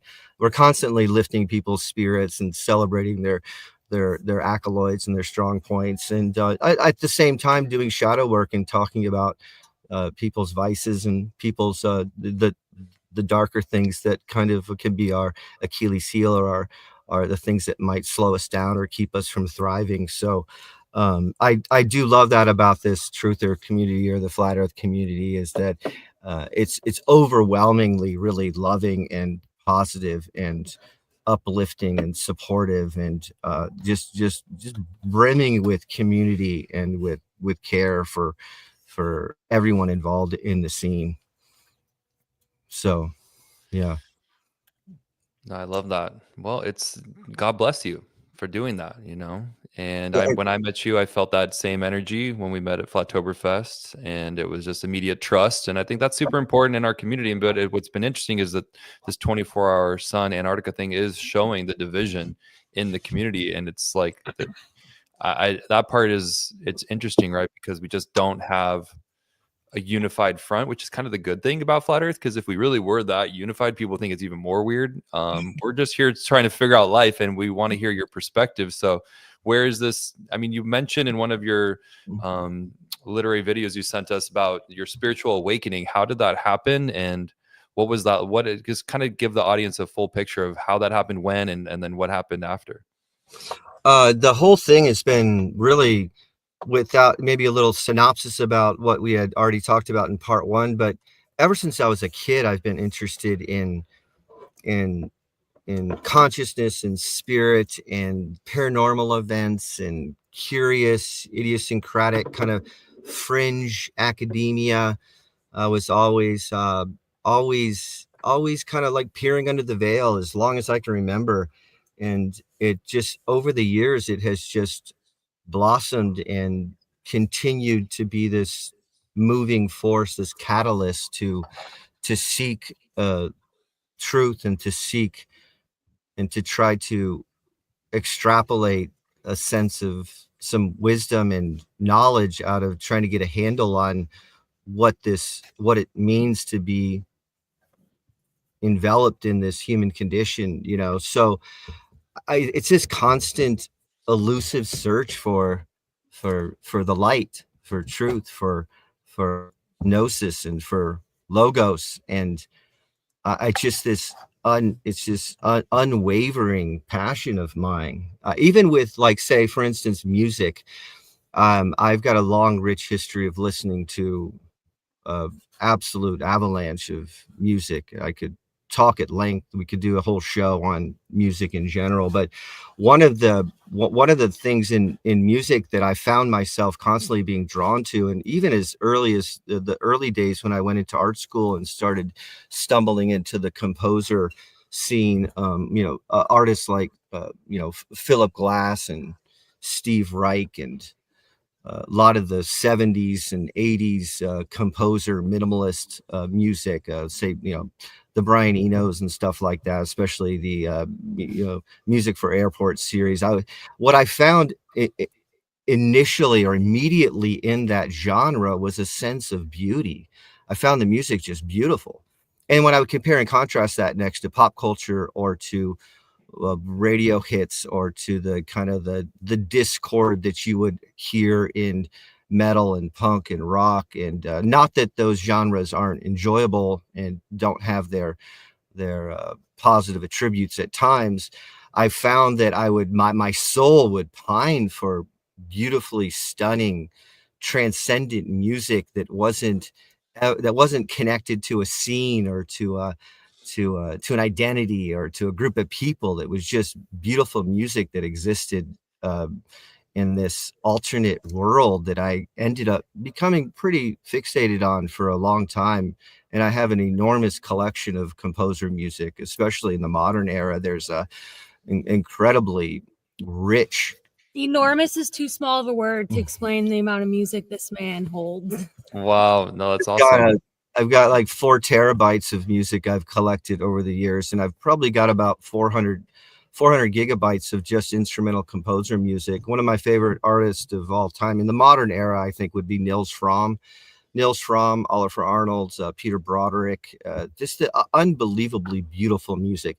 The point being is that in the search for beauty, and also, especially being an artist too, I'm always looking for beauty. I found that in my beautiful girlfriend here, not only like her physical beauty, but her all the levels of her consciousness are just as beautiful as she is on the physical realm. So it's in that elusive search for beauty and is that it's also a search for truth or for light or for like the creator or for God, you know. So it's in a way I've been on this seeking the breath of God, you know, to a certain extent. And you know, with I think with providence afoot, with probably an army of angels just behind the veil guiding me along on this tattered path up this gilded, you know, path up this mountain of lux that we're all attempting to stay afoot on. It's this really deep rooted desire for truth. And I think that truth is tangible. I think that it's you know, you can grab a hold of it and you can distill it. And I don't think that it's something that's an objective reality. I think that it's something that is absolutely tangible, and that's that you can delineate and you can talk about and you can celebrate and you can you know, write poetry about and do paintings about and weave music around it. And you know, all the poets and the sages and the musicians and the dancers and the architects can come out and celebrate and spin a spin a yarn around truth. And that's in part, I think, what is so beautiful about this community is that, and when you really distill it down, you know, to what is the moving force, what is the catalyst, what is the driving force, what is the you know, the engine that's I would say that's your van, the driving force. yeah, the van, the Rambler, the primal, I call it the primal plane Rambler, the the Twine Street Rambler. But I think the moving force in all of this is that all of us are just trying to sit at the table, you know, with the creator. You know, we all just want to break bread with God. You know, like, what's wrong with that? You know, like, you know, we break bread with each other on the physical plane. We sit at each other's tables and we have the great conversation. You know, why can't we do the same with ascended masters and with spirits and saints and, you know, and all the gilded army of unbelievably beautiful people that have also walked this plane and are now in spirit form. You know, we are in part, you know, arguably part spirit and part flesh. So you know, the problem with this realm is that I think it locks you into the flesh shackle, and all we're desiring is drugs and pleasure and sex and partying, and you know, it's like a hedonistic pleasure cult. But really, just underneath all of that is this spirit pining for attention, you know. And if you, I think if you acknowledge the fact that there is a, you know, a spirit in there wanting to come out and be seen, that's part of what we're doing here. And what's so beautiful about, say, I don't know, discovering that we've been lied and manipulated about about something as profoundly deep as our cosmology. I mean, how is it even possible that they could lie to us about something so large? But the reality is that they did, you know, and they're very good at it, and they're deceptive, they're psychopaths, they're parasites, they're archons, they're demons, however you want to define who they are. And you know, that they them are That's very interesting. That's like, I like where you're going here. There's always been the unending they. Yeah. Well, the joke I think is that everyone's like, who are they? You know, and now it's like, now it's they them. You know. So anyway, I'm joking. It's a woke joke. You know. Yeah. Wait, I so do have my shirt. You guys see my shirt. identify as they. They use Anti-woke, pronoun you know? they. Yeah. Anti-woke. Fuck the left and the right. I hate them all. Fuck the culture war. You know, radical left ideology, radical right ideology. All of it's it's putting your mind in a shackle, and it's peddling division politics, and it's keeping us all from being unified and having our own ignited front against creating a battalion mystic warriors to take down this short season that we're in. So anyway, to reel it back to the I don't want to go off into the brambles there. To reel it back, I think that I really like this idea that aren't we all just wanting to sit at the table with the Creator, you know, and to break bread with Jesus and with ascended masters, with God and the Creator, and whatever that enchanted space is that I think is probably beyond our comprehension. That's what we're doing here, and there's nothing more unbelievably beautiful and stunningly exquisite and beyond description when you realize that we live in this unbelievably beautiful, relatively flat realm with the firmament above us and a sky clock rotating above us, you know, since time immemorial. And it's the most, it's literally the most magical realm ever. And to awaken into the dark night of the soul, into a total nightmare. I mean, the human condition is like when you awaken into the true cosmology, it's like waking from a nightmare. No, it feels very dark, but it's super heavy to have hard. some truth, right? It's a gift to see through the deception. And so you bring up a lot of things. I mean, you have a lot of beautiful things to say. So when you give us a second to kind of digest what you're saying, one thing that I want to touch on that I thought was super interesting is just you walking with the Creator. What do you think you would ask him if you could just have lunch with who you believe is the Creator? I would ask him who his favorite poet is.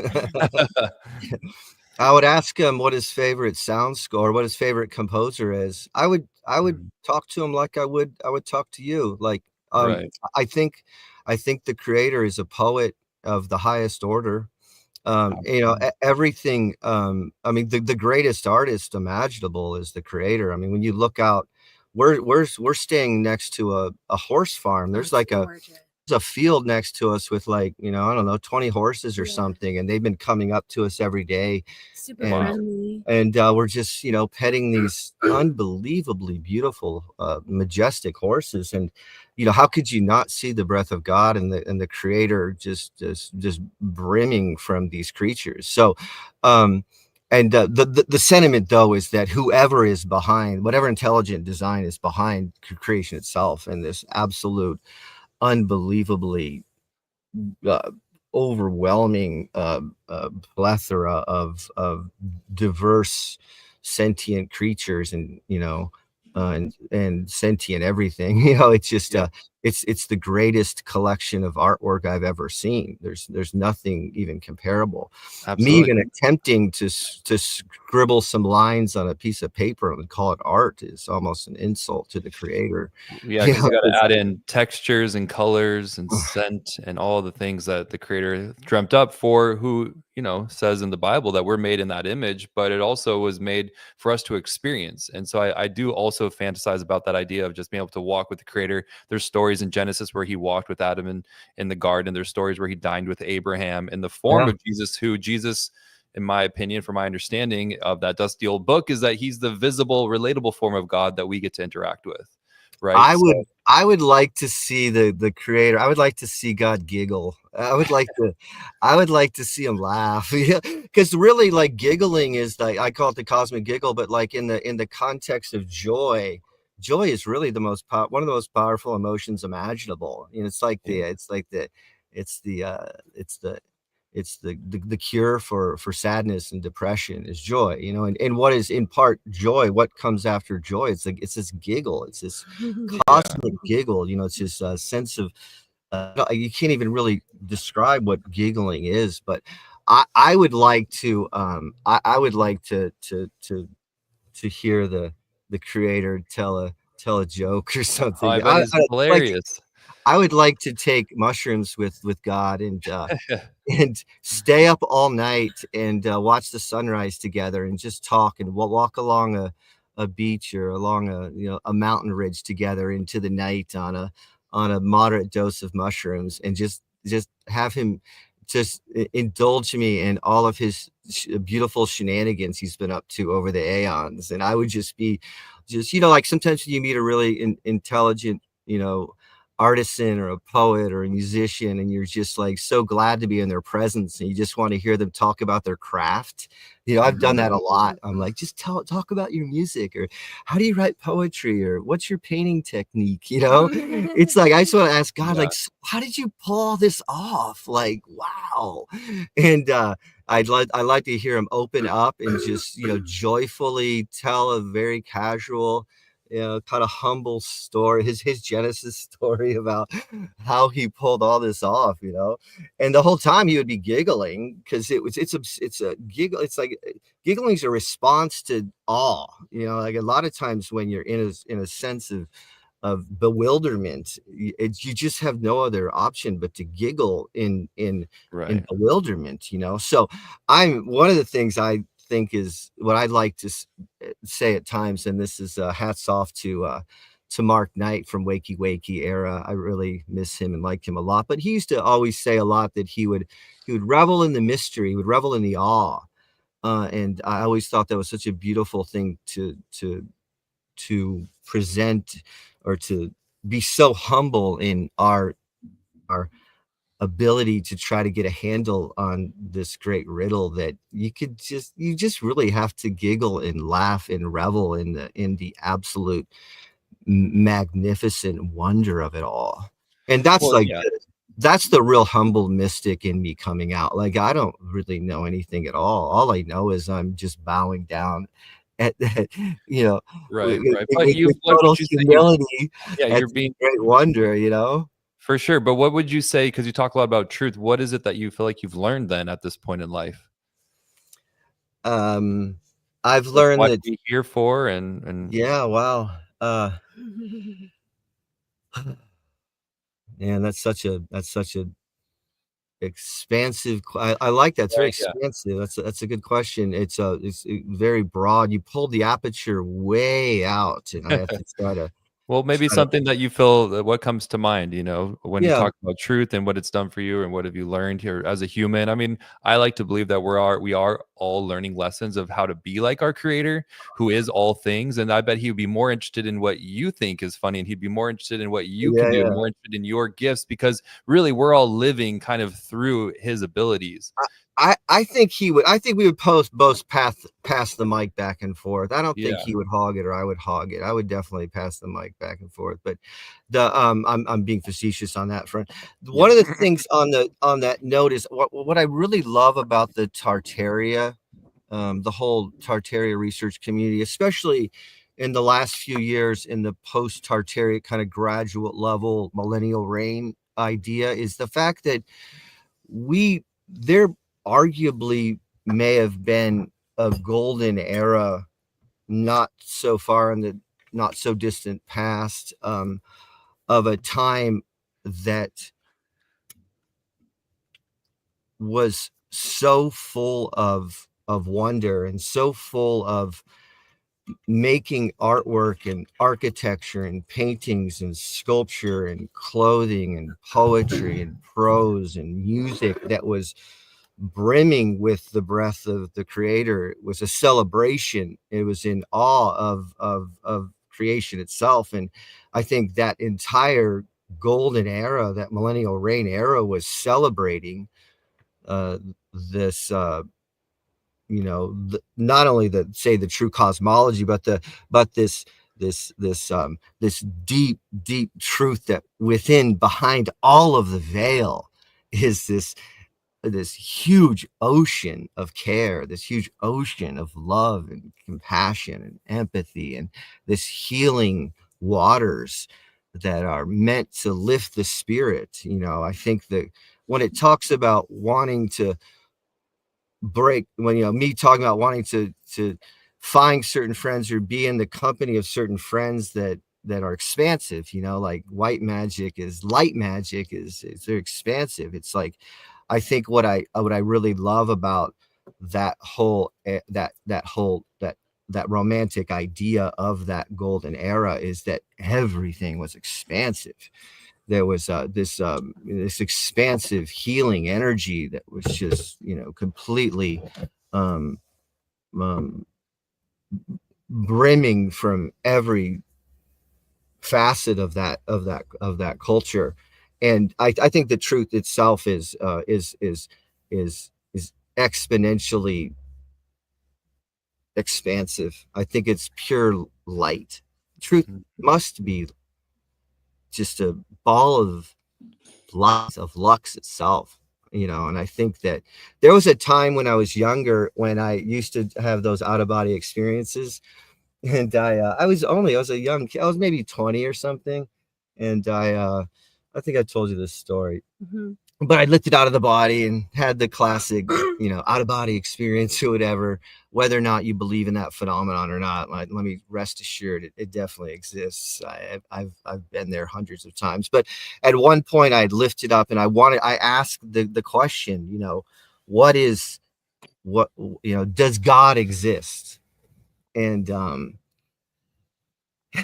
and my entire body that was lifting, that was hovering above my sleeping body, it got lifted up to the sky, to the heavens, and it was like the apotheosis of Watson, or the apotheosis of St. Michael. My first name's Michael.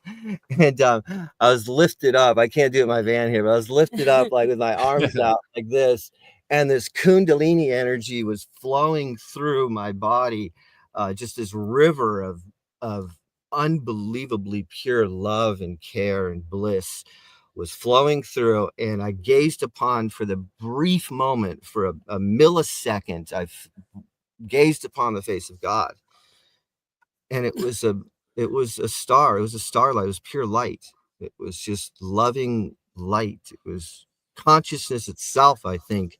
If you go into into the highest realm of consciousness, it's got to be star. I think it's starlight. I think the creator itself, on a metaphysical level, is a radiating ball of pure light itself, lux. And I think that's the essence of consciousness is light, and from that expansive, what does light do? Is expanding. It's literally an expansive force. And in that, bringing that expansive energy and bringing light into the realm, it's full of the most loving, compassionate, empathetic, healing energy that is beyond comprehension. I mean, for lack of a better word, the only really the only term I can really think of is the Kundalini, which you have to be careful around Christians, because all of a sudden they think you're some new age, and they throw the baby out with the bathwater. But the idea with the Kundalini thing is that there's this river of energy that flows through all of your chakras. So with this one, it was blasting through the base chakra, going through all 7 chakras and blasting out my pineal gland, and blasting out my crown chakra into that hyperdimensional etheric realm, where the creator exists. And I was just completely flooded with the most beautiful, loving energy imaginable. And for the brief moment, I gazed upon the face of God, and God was loving, infinite, beautiful starlight. So I think that's what the truth is. The truth is light. It's expansive energy. It's expansive energy. And like the unbelievably beautiful explosion of excitement you have when you gaze upon this realm in the flat earth context is one of giggling joy. You're just utterly bewildered. You're shaking your head like in awe, and you're just so full of this childlike wonder. And I think, in part, to try to answer your question in an abstract way, I think that the excitement of seeking out truth is brimming with with a love of knowledge, to the extent that at the end of it, at the end of the road, you're just giggling in awe. You're just in total bewilderment. That's in part why I think that why I always I make beautiful artwork. I listen to beautiful music. I collect beautiful things. I'm constantly creating this, whatever I can reflect in my own humble existence, a beautiful reflection of the creation, in hopes that, it at least emanates in a relative cymatic frequency that is brimming with that that apparent appreciation and joy to be even living in this realm. I think that's what's so frustrating about people who take this existence for granted, is that they have no idea what they're wasting. They're missing out. Wasting They're a lying life. to themselves. Yeah, it's so tragic that people are, kind of fall into those trappings of not wanting to get as much as they possibly can out of this wonderful experience. So my ultimate goal, though, is by the time I become officially an elder, which I'm kind of flirting into that elder category at this with my age and stuff, and I have no trouble taking on that archetype or that responsibility of what it means to be an elder, especially with attempting to teach and ignite in younger people a sense of wonder and mystery in this beautiful realm we're in.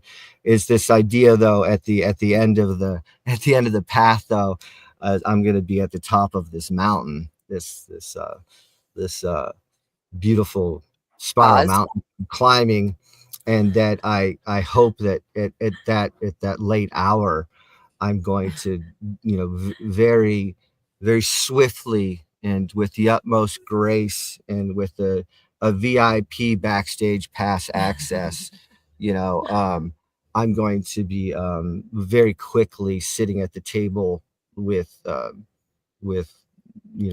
sages from every age and ascended masters, and a coven of mystics in spirit form, and I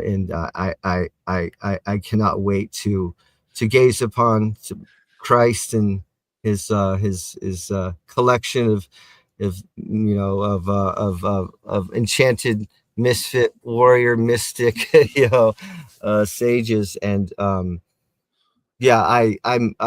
overwhelmingly in a certain that heavenly realm exists, and that I'm destined to very quickly ascend into that space, and to what I'm assuming is I'll probably get criticized for some of my failings. Obviously, I'm not proud of some of the things. I used to be quite a drinker.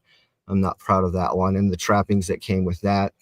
And we all have our shortcomings. We all have our Achilles heel. We all have our things, our vices that we're attempting to take, to control, so that we can thrive and expand and continue climbing up this mountain. But I think overwhelmingly it'll be a job well done, and that I will, probably want to come back down and to reincarnate as another in another incarnation, to go up against this this long, I think, rich spiritual war we've had against the darkness itself. So I'm definitely consider myself in a general term, like a warrior of God, of the creator of light. And I have no problem acknowledging the fact that we're in midst of a battlefield right now. And there's a lot of things happening that are how should I say? I'm not sure. I think you get the sentiment, though, is that that whole idea too of the, what, I officially kind of got lost in the brambles there. So I'm going to stop. Go ahead, DJ, go for it. Sometimes my brain will make like, let's get another question. It'll take like 5 connections and I won't know which one to gallop down. And then all of it just collapses in on itself. And that's what just happened. You're doing fine. Yeah. Lowry, where are you at? I was thinking, because last time we did so much talking over you, I was just going to be like, just keep on talking, man. Just keep on going out in the bramble. That's fine with me.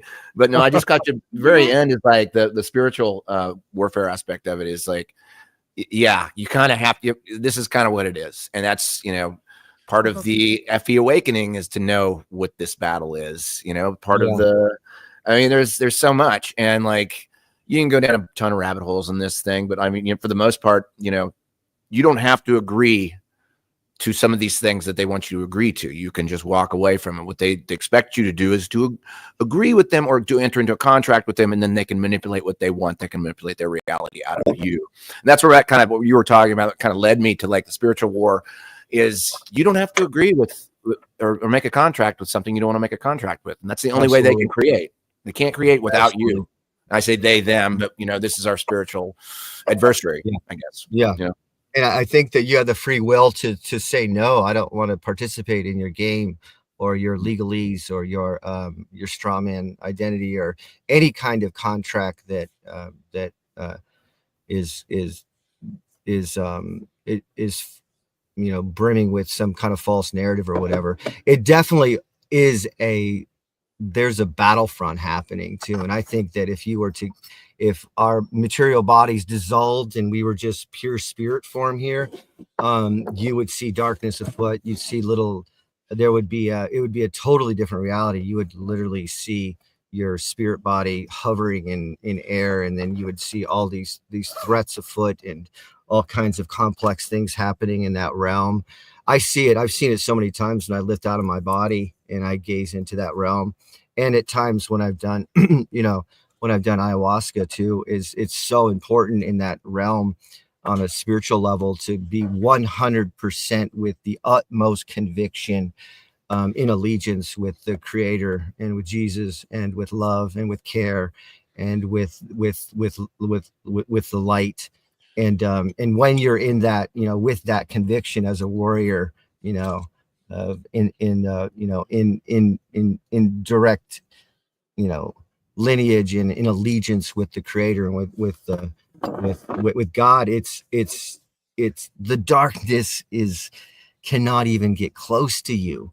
But if you don't commit to it, if you don't fill your vessel full of the Creator, full of love and care for this experience we're in, the darkness will literally consume you and fill you up and manipulate you and coerce you into some kind of seductive whatever it is that your weak spot is. It's going to find some way to get into your vessel.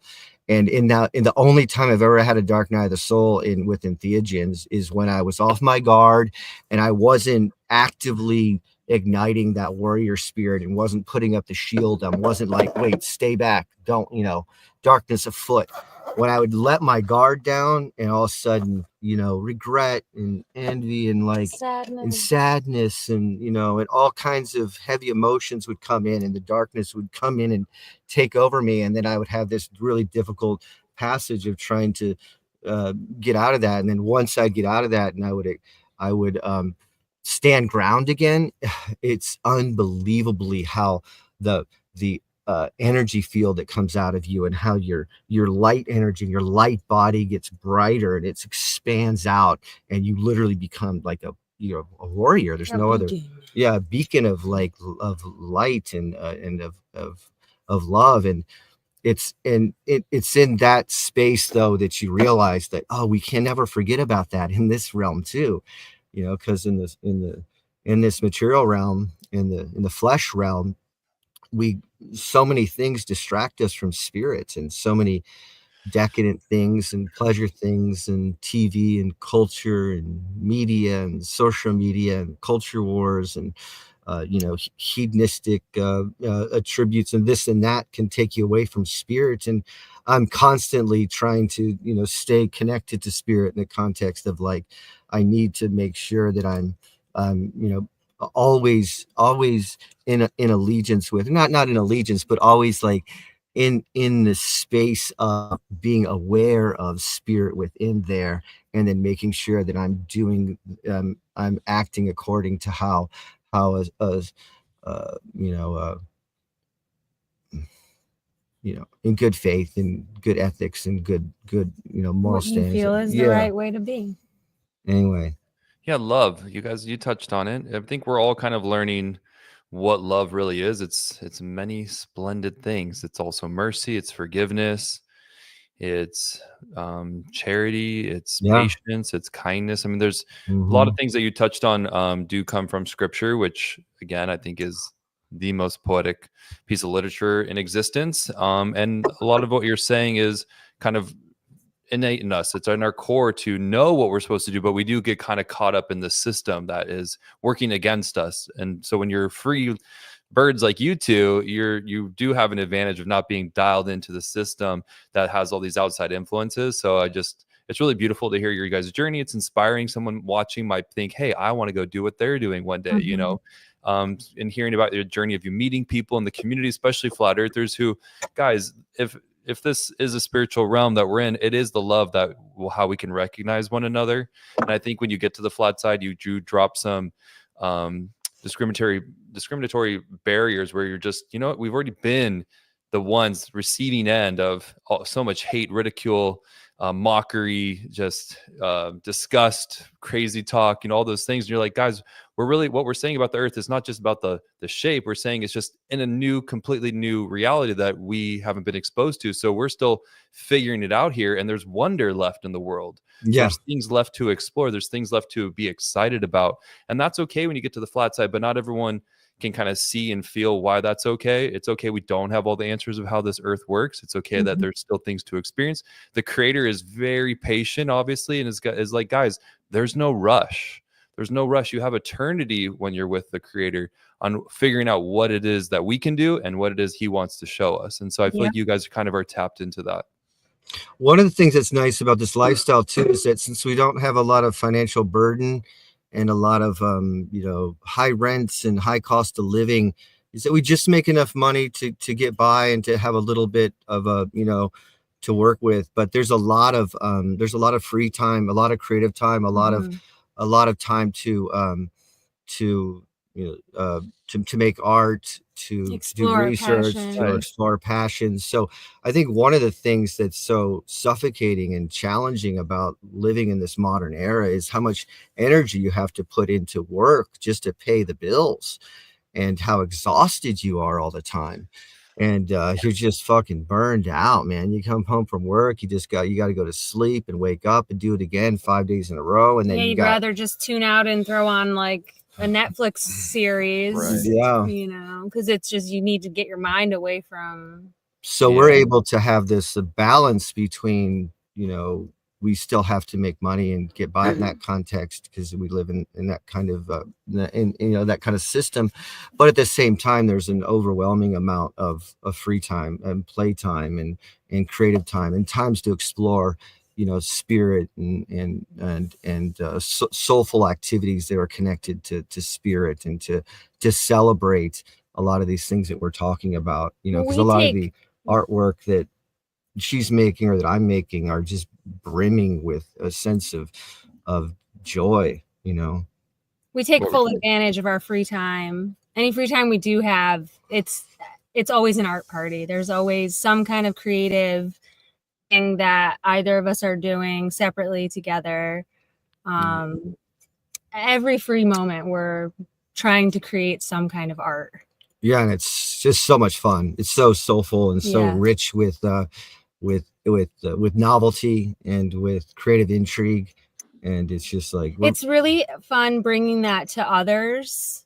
We see people, we change locations anywhere from 1 day to 5 days. We're in a new place, a new house, a different state, and so we're able to bring our creative abilities. Like we'll sit down at people's tables everywhere we go and we'll tell them like it's time for an art party, and a lot of times they'll bring out stuff they haven't worked on in forever, some dusted project over that they've abandoned, you know, 6 months ago, and then all of a sudden they're like, oh my god, I haven't been in an art party since I was in college or back when I was younger, and this is so much fun. And then we get a phone call a few months later, a few weeks later, and it's already ignited a sense of urgency for them to rekindle those interests and those passions that are really at the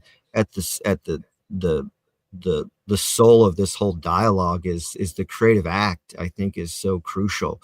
in whatever it is that people love to do, whether it's music or poetry whatever or it is, yeah. visual arts or dance or, you know, whatever hobby it is that your soul is pining to do. You should go out of your way to try to make space for that and to tune out from the unending barrage of Netflix. I call it Netflix, you know, because it's like a drug dealer, constantly peddling these seductive series shows that, you know, eats up all of your time. And, you know, unplug from social media, unplug from the internet as much as you can, unplug from a lot of these enticing TV series shows, and just try to put on some cool music and listen to Velvet Underground's entire catalog and make art. Oh my gosh, I love their I love Velvet catalog. Underground.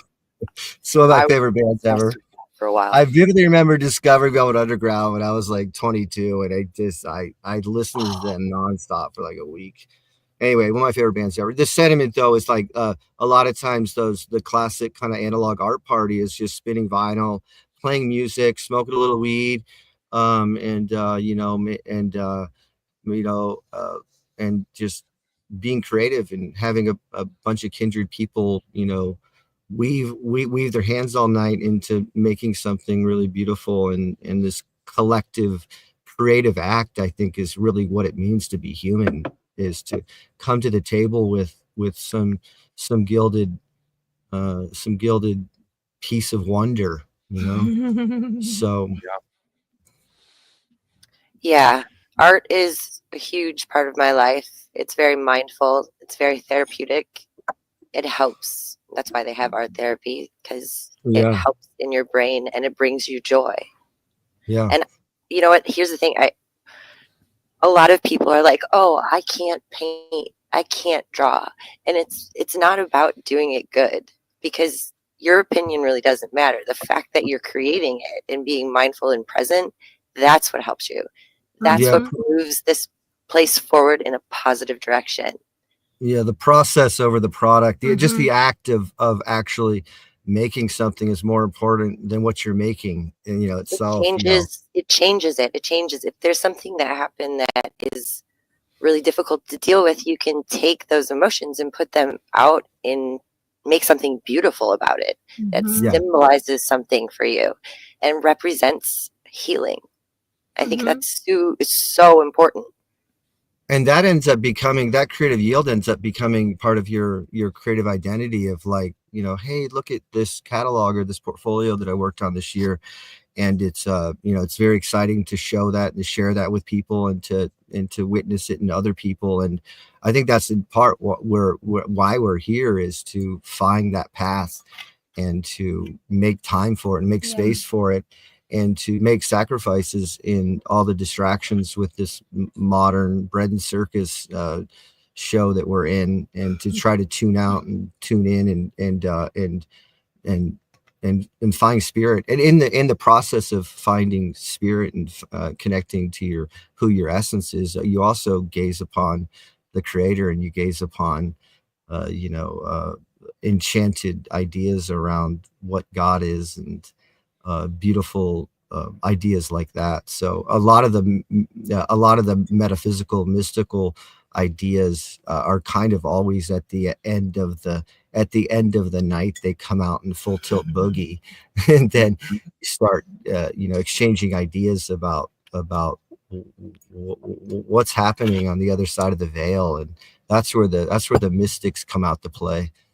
And that's where you can do some of your great work too, is the late into the night. And when you put the artwork down and you just start that conversation and talking about, just like we're doing now, you know, this great conversation is a really rich tradition that's been with us since the beginning of time. The great conversation, that Plato and Socrates had it around the campfire. We're having it now. This is the modern day campfire, and that's what they're trying to take from us, is the sovereignty and freedom to talk and share ideas, and to I can dig that, man. Too. What's that? I said I can dig that, man. We're got about 5 minutes left. I want you to take us out on something that's been on your mind, and then also at the end, tell them where you can find, your stuff on YouTube. If there's other places people can go to check out your artwork. Near YouTube already in the chat. Okay, that sounds great. I guess, man, she is so good at this game that we actually have the back door open here. One of the great things about living on the road is you're right. You're living with the elements, so you're always aware of the weather outside and the exact degree it is. So there's a nice breeze coming into the back, so I'm pulling in the hoodie a little bit, and closing notes. Do you want to say anything? I think if there's anything I'd maybe love to leave at the table here is just to ignite in people an urgent sense of celebrating maybe who it is underneath this cloak that we've put over ourselves in this contemporary space, and to try to peel away that cloak and to find who it is underneath that, who your true spirit is, what your true consciousness underneath it all. And to, once you figure out what it is, everyone has a hobby, a pining to do some kind of craft. And whether it's, music or poetry or writing or literature or film or painting or tattooing or, or weaving and stitching and dancing, performance art, whatever it is that, that you're drawn to do, I would say to, to throw yourself to the front lines and to arrest it and to make it happen with a galloping pace. And very quickly that healing force will bring a sense of joy and a really positive vibration into your space that will overwhelm and overshadow a lot of the sadness and a lot of the regret and a lot of the depression that a lot of us have to deal with in this complex arena that we're in. So I always say that the way to, in part, deal with the shadow side is to embrace the light. And the light is the creative process, the creative act, and that's where the breath of God is celebrating your contribution to the creative act. And in that process, spirit will awaken, the mystic will come out, and you'll find yourself. Oh, Bonnie comes out. Oh, perfect timing. Come here, Bonnie. Got Bonnie and try to get yourself a beautiful canine friend that. I always imagine Bonnie. that she actually has a spirit within, a consciousness underneath these beautiful brown eyes, and that she's literally a sentient being, And if I ever get reincarnated, I want to come back as a Bonnie Bonbon and just be loved and adored, live this lifestyle that she has. So, Anyway, who's ever, if you make it this deep into the piece,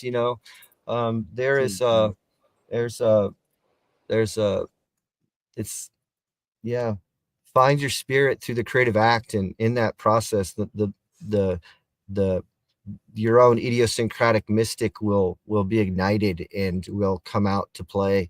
And just embrace that path. And as the years fold by, you will find yourself being blessed with a really enchanted path as you climb the mountain back up to God and back up to the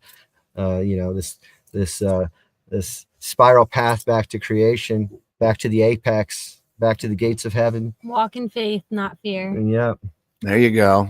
Well, I picked this one out for your closing here because you mentioned Sufjan earlier, Sufjan Stevens. Oh, he's fantastic. It's great stuff. It's one of his great songs. He's one of my favorite gay musicians. If I was ever gay, I would have tried to get backstage, and I would have tried to take Sufjan out to dinner. He's such a cool guy. Yeah, that's funny. Watson, Grace, thank you so much. Thanks for having us. Thank you, everyone in the chat. Yeah, thanks Sorry everybody we in didn't chat. shout anybody out. I'll try. My voice is a little shot though. Yeah, because we talked all over Watson last time. We wanted to give him a nice wide berth this time. But again, Well, Watson, great. you. Thank you for And coming on. For the part 2 on this. It was really enjoyable and spirited and soulful and Yeah. Very Watson soulful. of Thank Oz. you for sharing your thoughts on life. It's just beautiful to watch and hear your guys' journey. And Grace, it's always a pleasure to see you, and you just emanate light as well. So you guys just hopefully make your way West Coast, and let's put it together. Yeah, actually, Grace, post your link too, because you make absolutely stunning jewelry. And Watson, why don't you guys just start your own podcast or start your own? I saw this tour at the Fox Theater. I saw this tour, and it was phenomenal. He came out on stage with these huge wings and these beautiful wings, and everybody in his band had these butterfly wings attached to these cool like military World War II military outfits. And he had like hawk wings. Nice. And he played piano and banjo and like with these big rings on the whole time. That's awesome. Well, anyway, thanks for tuning in to Sombrero tonight, guys. We'll see everybody next Monday, 7 p.m. Thanks again, Watson. Yes, thanks everyone. Thank you. All things go to recreate us. All things grow, all things grow. We have a mindset. All things go, all things go. You have to find it. All things go, all things go. I drove to New York in a van with my friend. We slept in parking lots. I don't mind, I don't mind. I was in love with the place in Happy my dance. mind. Everybody do a happy dance and be thankful for another day. Of mistakes in I love that. mind, in my mind. You came to take us. The Lions lost though, so whatever. Michigan, Detroit. All things grow, all things grow. We have a mindset. All things go, all things go. You have to find it. All things go, all things go.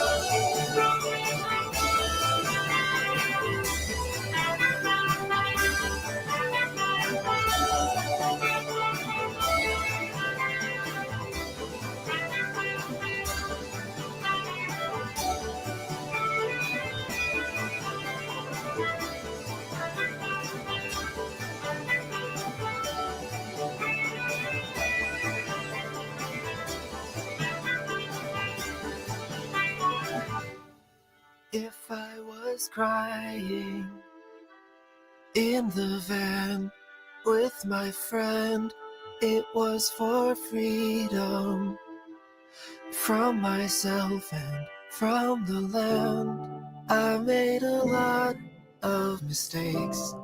I made a lot of mistakes. I made a lot of mistakes. I made a lot of mistakes. You came to take us. All things go, all things go to recreate us. All things grow, all things grow.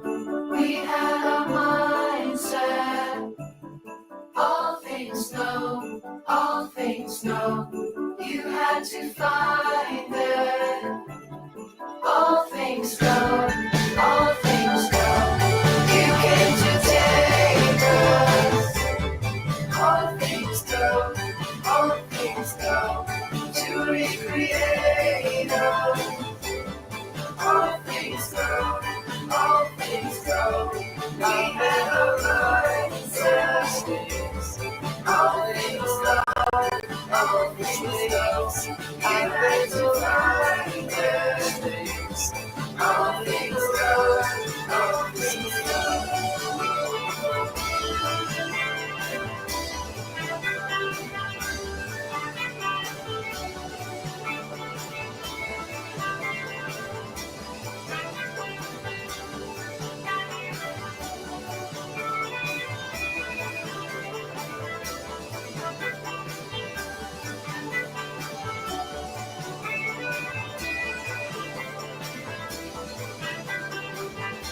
So everyone go smash that like button. Just go.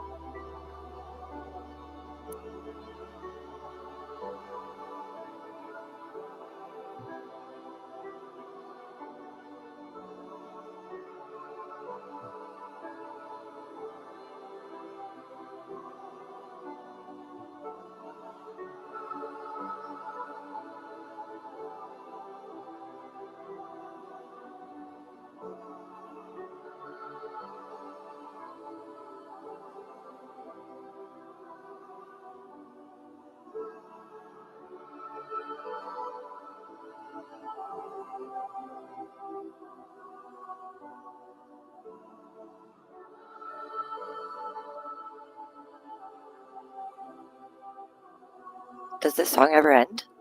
No, that's why I love it. Huh. Good night, everybody.